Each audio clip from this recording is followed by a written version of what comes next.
गावकरी मंडळीनं तुम्हा सर्वांना माझा नमस्कार. मी रिया गणेश आडसू. जे देशासाठी लढले ते अमर हुतात्मे झाले, जे देशासाठी लढले ते अमर हुतात्मे झाले.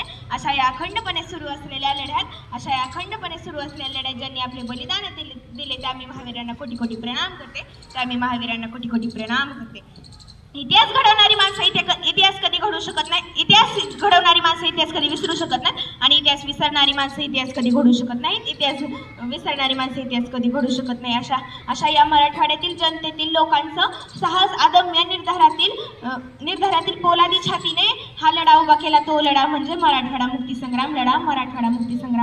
आज 76 वर्षानंतर या भरभरणाऱ्या जखमा जरी भरून आल्या असल्या तरी त्या जखमाचे वन मात्र तसेच आहेत. आपण जेव्हा मराठवाडा इतिहासाची पानं पलटून पाहिले ना तेव्हा आपल्या अंगावर सरकण काटा आल्याशिवाय राहणार नाही. तेव्हा आपल्या अंगावर सरकण काटा आल्याशिवाय राहणार नाही. निजामांनी पोचलेल्या रजाकारांच्या अत्याचारातून मुक्त होण्यासाठी स्वामी रामानंद तीर्थ यांनी आपल्याला हैदराबाद संस्थानातून मुक्तीचा व्यापक लढा उभा केला होता. त्यावेळेला मुक्तीचा व्यापक लढा उभा केला होता. आपला भारत देश तेव्हा एखादा मराठवाडा दिनाविषयी बोलत असताना एक शाहीर असं म्हणतो, जिस खेती में बारिश नहीं होती उसकी फसल खराब होती है और जिसको हम का इतिहास पता ना हो उनकी नस्ल खराब होती है.